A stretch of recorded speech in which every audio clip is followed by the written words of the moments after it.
Hello everybody, I am making a live stream of a game I have been playing for a long time that is known as Neverwinter.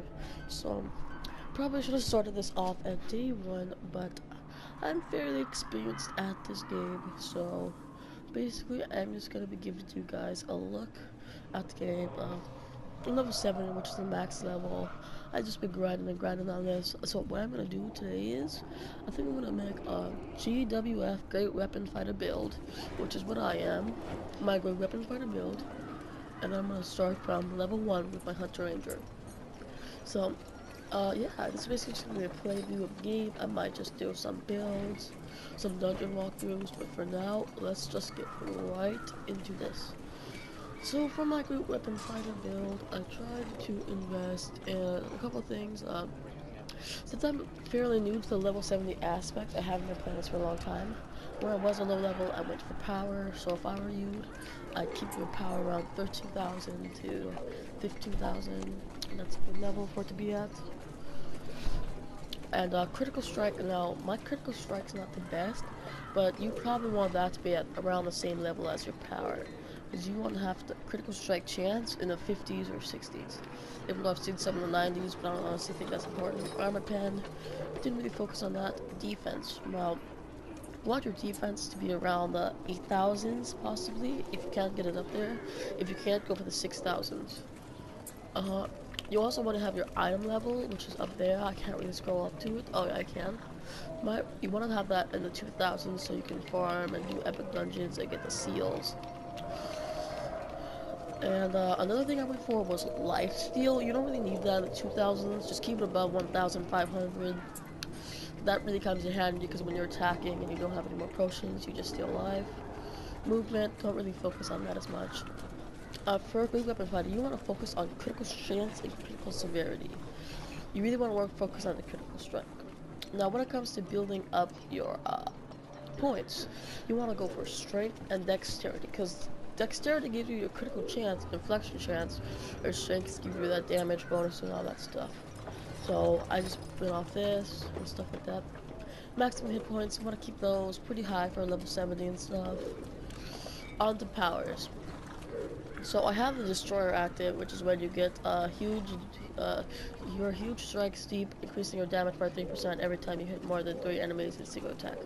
So the more and more you attack with it, basically stack damage, the more and more damage it does.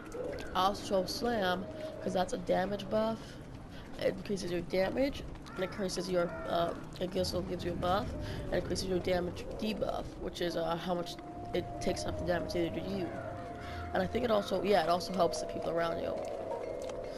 Another thing I had was Weapon Master Strike. That is when you attack somebody and another thing will come up behind it. You attack with an expert strike that briefly reduces the damage resistance against your at wills, then quickly follows up with another attack from behind. Yeah.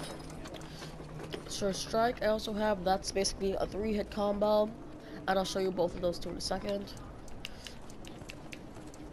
I have Battle Fury, which is a damage buff. Did I miss something? No, I have the damage buff.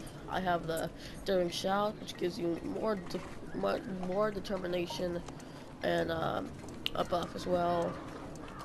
I have Hidden Daggers, which is you get 3 of those, and you can use them in a row, which is 3 little daggers being thrown. And then I also have these ones, Wrathful Determination.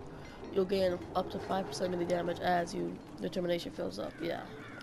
So the more and more this bar to your left fills up, you see like the little crossbow looking to your left. Yeah, so I'm just going to show you all the abilities right here and right now. So first off, I'm going to show you Daring Shout. Now that increases my determination, and as you can see the bar to your left, right above my Sure Strike is going up. Okay, now I'm going to be doing more and more damage as it goes up. See, my critical strike is not going up as much as it should be, and here's that short strike, which I advise only using if there's one target around. It's just a 3-hit combo. Now these daggers, you just throw 3 of them, and as you can see under Beast Under 64, my damage is being decreased. If you use this, that sets a type of defense buff. They get a shout once again. Combine it with the determination, R1, which would get all big. You could be dealing out a lot of damage. Now, for the daily, right now my artifact is this little asteroid thing which rains down. It doesn't really matter what artifact you have. I would advise one that probably gives them more critical strike or critical chance. But the slam, this is the slam, gives me more damage. See how much damage I'm popping out now. Not a lot compared to I've seen others like Owl's random kills damage, stuff like that. Not even compared to it, but I'm still doing a pretty good amount of damage. So yeah, now when it comes to feats, what I would invest my feats in is the supplemental action 4 out of 5, physical strength 3 out of 3, 3 out of 3 toughness, 3 out of 3 sitting critical, 3 out of 3 weapon master, because you always want your critical chance pretty high. Still stealing defense 5 out of 5. The entire top row of destroyer, 1 on the bottom, the very last one on the bottom, and you want all of these maxed. And you want Destroyer's Purpose. And then you want the healing one, which is Powerful Challenge. And you want Scale Agility. Okay. Now for boons, don't go to me for this, because I don't have enough boons. When I do have enough boons, I'll tell you about it. So right now, since I'm basically new to this and stuff, I'm gonna tell you a really easy armor set to get. Now, you get this one from completing the first of the Spinward Rise stuff. You go to campaigns, quests, Elemental Evil. Once you're done with the first part of Elemental Evil, you get this helmet. Okay, and that helmet's decent for a beginning level 70. Okay, but you can get better ones, which I'm going to tell you how to get in a second. So if I were you, I just complete Spinward Rise until you get this weapon right here. Now this is the weapon I have currently, and it gives you some pretty good power.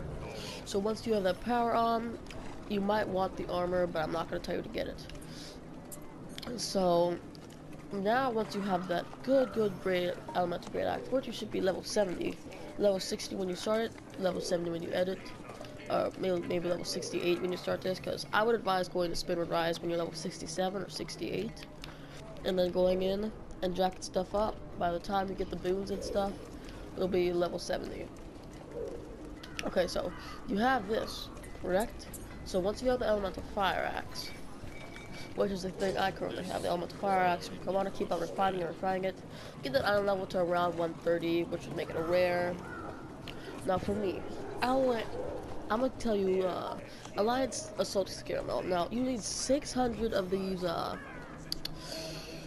the elemental seals, the pretty basic ones. They look like this. See right here. These are the element seals of the elements. You need 600 of those. You can get an item level 130, 60,000 maximum hit points, and 1,187 power. I got the Warborn Execution of Vambraces feat. I got these. I have these, and I'm gonna tell you right now how you get all those. It's surprisingly cheap in the trade house. Now you just gotta go to the trade house, gotta go to arms, epic. Sorry, packs. Go to packs, equipment packs, search. Dusk Boot packs, go to buyout, 9,000 for one of these Dusk Boot packs, which is rare epic equipment, 4,600. That's 1 Q, but that's 1 Q. And then you have, I'd go for the Warborn gloves. You gotta scroll to the right a little bit. You're gonna see a Warborn right there, 5,000. That's another Q.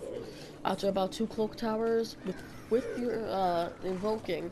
That's already an epic piece of boots and an epic piece of Warborn and an epic piece of armor. Now about I have a pair of the Drowcraft shirt and Drowcraft pants. You can also buy those from the trade house as well. Top of the trade house, pants, and equality epic. So if you're a great weapon fighter, it doesn't really matter what class you are. Pop. Oh yeah. Boom. 1 Q right there. And 1 Q right there. It might take us 2 days in all to get, but you'll get some pretty good armor. Now, since I was power built, I have the fire elemental fire sword. Since I was really about power, my waist gives me more power. It's restoring belt of smiting. I have the agile ring of smiting, restoring ring of smiting, and agile amulet of smiting. Okay, so now on to enchantments. I was going for the experience boost for a little while, but then I stopped. I got rid of my Azure enchantments. I think I still have an Azure enchantment on my feet. Yeah. So I have 11% experience boost. I have an Azure enchantment rank 7 at my feet. No enchantment. Oh, radiant enchantment in here. Radiant enchantment in here. Rank 7. Forget where you go to see it. Where you go to see it. Radiant enchantment rank 7. Dark enchantment rank 5. Radiant enchantment rank 6. Dark enchantment 5. You always want to have it in the 5s, because the 5s, that's your common pickup at the cloak tower or stuff like that. Basic use. Rank 6. Rank 6. Dark enchantment. You'll see, because I have a pretty decent lifesteal, so I'm trying to get that experience boost. And that defense up, plus chance, and dark enchantment. So, yeah, that's about it. Mounts, companions and mounts. I would go for Fencer Weapon Fighter if you go to the Zen Market. Already there, you go to mounts. It's the Guard Drake. Now, this Guard Drake, it's a little bit of Zen. Not a little bit. But it increases your... No, not the Guard Drake. Which one is it? I forget what it is sometimes. 1000 power, 1000 armor pen. I think it's a heavy ward. No. Heavy howler? Was that it? Yeah, heavy howler. Well, that thing gives you 2000 critical strike, and it looks pretty dope. Right now, I have the basic howler, and that doesn't really have a common power. I just have it for the speed. Now, if you're that desperate for AD to get the shirts and stuff, then I would basically just sell 100 Zen. I wouldn't advise it regularly, but just sell 100 Zen. You get 30,000 AD. Buy 4 pieces of epic gear with it. Now, a real great place to get gear is the trade bar merchant. Now, I have all these lock boxes, right? Now, if you go over here, you'll see that I have like the giant's lock box. Give me a second, I thought I had a whole 6-degree blue life boxes. And at the bottom of every blue life box, lock box, trade bar jackpot. Trade bar jackpot. So what that means is you have to spend money to get keys in the Zen house, in the Zen market. Like you go to Zen market, you got all the keys. You got all these keys for lock boxes, right? And you know, they're kind of cheap, kind of expensive. I don't know.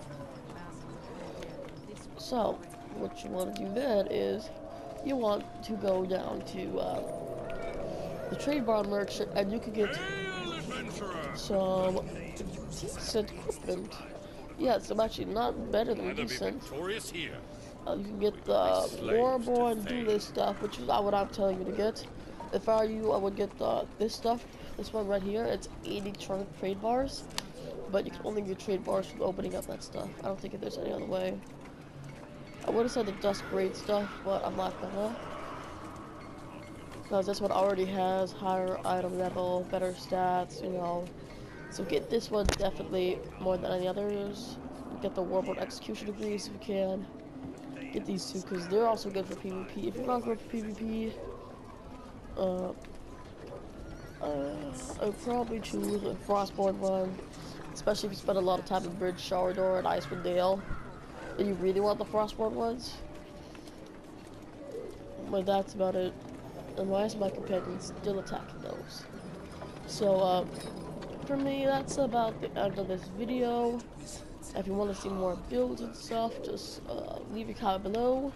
Hope you enjoy.